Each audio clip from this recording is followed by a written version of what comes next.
capsule rapide pour aujourd'hui. On fait ça bref et concis. Au niveau alimentation, l'alimentation, c'est quelque chose qui est évidemment comme le mouvement, la neuro, très très très individualisé. Mais je veux quand même te donner une couple de petits trucs. Première chose, essayer d'être attentif aux différents effets suite à certains aliments que tu vas manger. Exemple, tu manges un repas, puis après ça, pendant le reste de la journée, ben, t'as des gaz, t'as des ballonnements. Prends-en note. OK, qu'est-ce que j'ai mangé? OK, ouais. Puis voici, quand tu manges ça, à chaque fois que tu remanges ça, ben, t'as toujours un peu les mêmes effets. Je donne quelques exemples très personnels. Au niveau de l'alimentation, je me souviens, il y a un été où j'avais des tomates cerises dans le jardin. Je mangeais des tomates, pas quelque chose à se rendre fou, mais je mangeais des tomates. Puis, ben, comme c'était un moment où mon système était plus fatigué, je travaillais de jour, de nuit, sur des horaires un peu bizarres. À un moment donné, je me mets à avoir des réactions d'allergie saisonnière, je mouche, j'éternue, puis je sais pas qu'est-ce qui se passe. Jusqu'à ce qu'à un moment donné, je réalise, ah, tiens donc, mettons, je coupe la famille des solénacées. Fait que tomates, cerises de terre, aubergines, poivrons. Mettons, je coupe ça. Est-ce que j'ai une amélioration de mes symptômes? Ah, ben oui, ça a été instantané du jour au lendemain. Amélioration comme le jour et la nuit. Ah, ok, intéressant. Tu as des expériences qui peuvent être faites de manière un peu plus observationnelle comme ça. Ou sinon, si tu travailles avec des naturopathes, si tu travailles avec différents professionnels, au Canada, c'est un peu plus dur à trouver. En fait, au Québec, c'est un peu plus dur à trouver.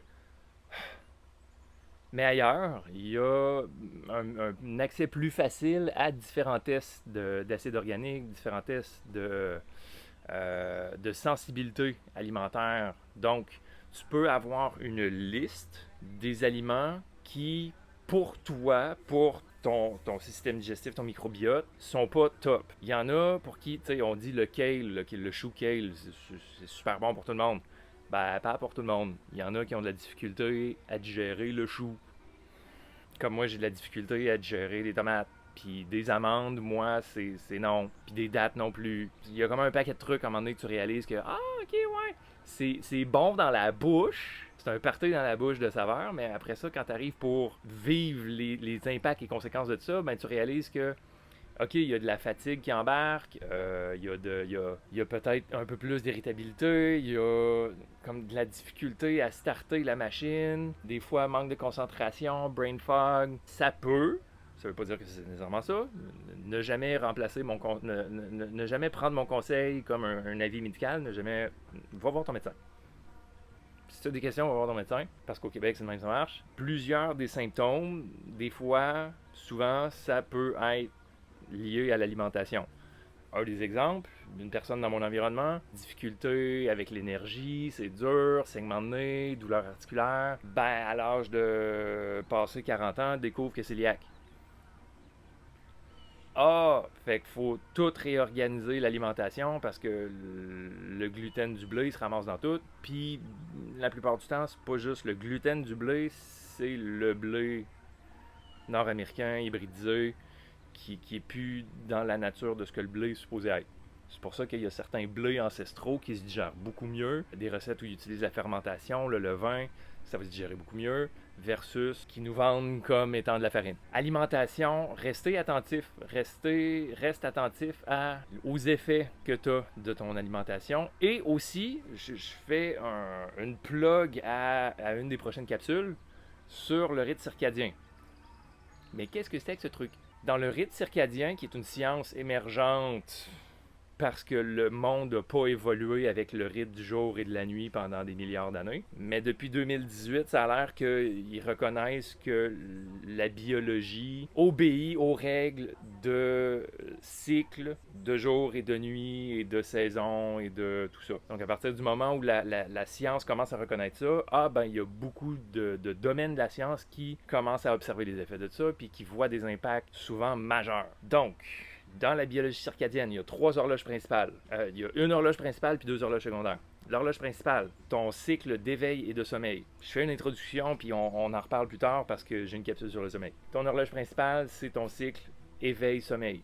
ton horloge secondaire, alimentation. Deuxième horloge secondaire, activité physique. Le moment où tu vas faire ces différents trucs-là va impacter toute ta biologie, va impacter tout comment ton système se gère. Ce qui veut dire que quand tu te lèves le matin, normalement, suivant le rythme du jour, tu vas manger en début de journée, puis le soir, tu ne mangeras pas après le coucher du soleil. Au Québec, le soleil il se couche tard, donc l'idéal qui est recommandé, c'est de ne pas manger jusqu'à 3 heures minimum avant d'aller se coucher. L'idéal, 4 à 5 heures avant d'aller se coucher. Tu manges rien avant d'aller te coucher pour que dans ta première phase de sommeil, c'est ton cerveau qui a l'apport sanguin et non pas ton estomac pour aider à gérer les nutriments issus de la digestion. Donc, alimentation, rester sensible à ce qu'on mange. Si possible, faire des tests. Je sais que moi, j'avais déjà utilisé Viome à l'époque, V-I-O-M-E, qui est un test, t'envoies un échantillon de caca par la poste. C'est rigolo. Viome qui font maintenant du testing métabolique aussi pour voir au niveau de la santé des cellules. Puis Viome utilise une intelligence artificielle pour déceler les différents éléments dans tes bactéries et ton microbiote qui résonnent ou pas avec différents aliments. Si tu fais pas des tests comme ça, il y a bien des choses que tu ne sauras pas. Fait que c'est pour ça que le test devient intéressant pour te donner une direction de départ. Très cool, Viome. J'ai l'intention bientôt de refaire un autre test pour me remettre à jour là-dedans parce que au fil des saisons, ben, notre microbiote change, donc il y a des différents trucs de digestion qui changent, donc c'est bien de se mettre à jour. Et dernière mention qui me vient en tête à l'instant, c'est la mention de manger local. Manger local, c'est pas juste une question de diminuer l'impact des gaz à effet de serre par tous les transports d'amener de la bouffe de l'extérieur. Quand on tombe dans la biologie quantique, ce qui pousse dans notre environnement est codé avec l'information de l'environnement local. C'est-à-dire que au parallèle qu'on est, dans l'environnement qu'on est au Canada, ben, il y a un code qui vient de la lumière, il y a un code qui vient de l'environnement géomagnétique, qui est imprimé dans ce qui pousse dans la Terre. Puis après ça, nous, on mange ça, puis notre biologie s'aligne avec l'environnement extérieur. Donc, j'expose mon corps aux éléments pour que mon corps il comprenne que oui, je suis dans un cycle où,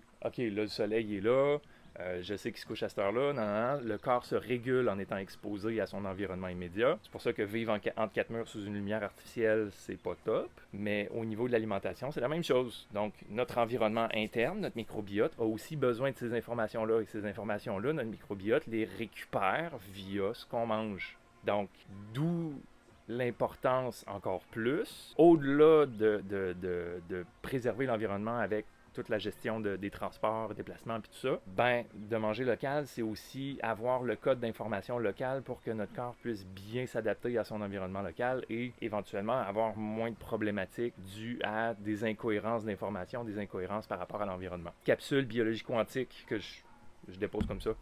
Très complexe, très en développement aussi. Mais un coup qu'on comprend un peu plus comment ça marche, ben, c'est intéressant, puis c'est très relevant, c'est très d'actualité, c'est quelque chose qu'on a besoin.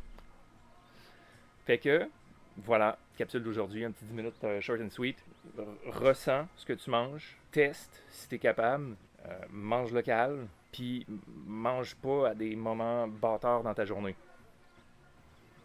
Rythme circadien, tu manges le matin, le midi, le soir, mais le soir pas trop tard. Ce qui est dit, c'est déjeuner comme un roi, dîner comme un prince, puis souper comme un mendiant. Je te laisse là-dessus. À demain.